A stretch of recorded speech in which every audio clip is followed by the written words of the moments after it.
ગીર સોમનાથમાં દીપડાએ 2 લોકો પર કર્યો હુમલો. ગીર સોમનાથના લોહીતરસ્યા દીપડાએ આતંક મચાવ્યો છે. ગીર પંથકમાં પાછલા એક અઠવાડિયાથી દીપડાની દહેશત વચ્ચે લોકો સતત જીવી રહ્યા છે. પાછલા 5-7 દિવસોથી દરમિયાન ગીર સોમનાથના તાલાલા અને ગીર ગઢડા તાલુકાના ગીર વિઠ્ઠલપુર, રાયડી, ફરેડા અને કોદિયા ગામમાં ઘાત લગાવીને દીપડાએ કરેલા હુમલામાં 2 વ્યક્તિના મોત થયા, જ્યારે 4 વ્યક્તિ દીપડાના હુમલામાં ઇજાગ્રસ્ત બન્યા. દહેશત વચ્ચે જીવી રહેલા ગામ લોકો હવે દીપડાના ભયથી થરથર કાપી રહ્યા છે.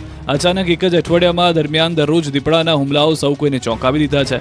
મહત્વનું છે કે ગીર ગઢડાના કોદિયા ગામે મોડી રાત્રે દીપડાએ 2 લોકો પર હુમલો કર્યો.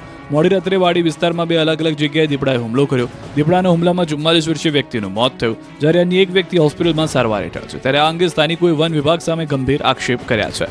આ તરફ જામનગરના ખીજડીયા પક્ષી અભયારણ્યના ભાગ 1માં દીપડો આંટો મારતો કેદ થયો, જેથી પાર્ક મુલાકાતીઓ માટે બંધ કરાયો. આ બાજુ અમરેલીના જાફરાબાદના ટીમ્બી ગામમાં 4 સિંહ ઘૂસી આવ્યા. રાત્રિના અંધકારમાં 4 સિંહે ગાય અને વાછરડાનું મારણ કર્યું અને બાદમાં શિકારની મિજબાની માણી. મોલી રોડ પર પ્લોટ વિસ્તારમાં સિંહોએ ગાય અને વાછરડાનું મારણ કરી મિજબાની માણી, તો ગામમાં એક સાથે 4 સિંહ ઘૂસી આવ્યાની વાત વાયુવેગે પ્રસરતા ગામમાં ફફડાટ ફેલાઈ ગયો હતો. રાત્રિના સમયે વન વિભાગ પેટ્રોલિંગ વધારે તેવી ગામ લોકોની માંગ છે. સુરતથી ચેઇન સ્નેચર મહિલા ગેંગ ઝડપાઈ. સુરતના ઇસ્કોન મંદિરના મહિલાઓના ગળામાંથી સોનાના ચેઇન ખેંચી ચોરી કરી ભાગી જતા મહિલા ગેંગને પોલીસે પકડી પાડી છે. ઇસ્કોન મંદિરમાં ચેઇન સ્નેચિંગ કરનારી મહિલા ગેંગની ધરપકડ કરી છે. પોલીસે 3 મહિલાઓને પકડી પાડી છે. આ 3 મહિલાઓ અંકલેશ્વરની વતની છે. અંકલેશ્વરથી ચેઇન સ્નેચિંગ માટે સુરત આવી હતી. પોલીસે પકડીને 1,40,000નો મુદ્દામાલ કબજે કર્યો. રાજકોટમાં રવિવારે પણ ઈ-કેવાયસી માટે લોકોની લાઈન જોવા મળી.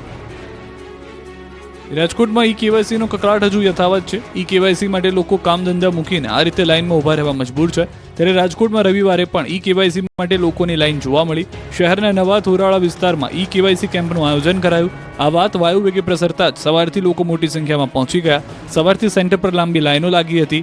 રજાના દિવસે લોકોએ કામ ધંધા મૂકીને ઈ-કેવાયસી માટે લાઇનમાં ઊભા રહ્યા. અરજદારો લાંબી કતારોમાં ઊભા રહીને થાકી ગયા. સોમનાથ મહાદેવને સોમનાથ ફોટોગ્રાફર એસોસિએશન દ્વારા ધ્વજારોહણ કરાયું. સોમનાથ મંદિર ખાતે પ્રવાસીઓના ફોટા પાડી ગુજરાન ચલાવતા 150થી વધુ પરિવારોએ વિશાળ શોભાયાત્રા કાઢીને ધજા ચડાવી.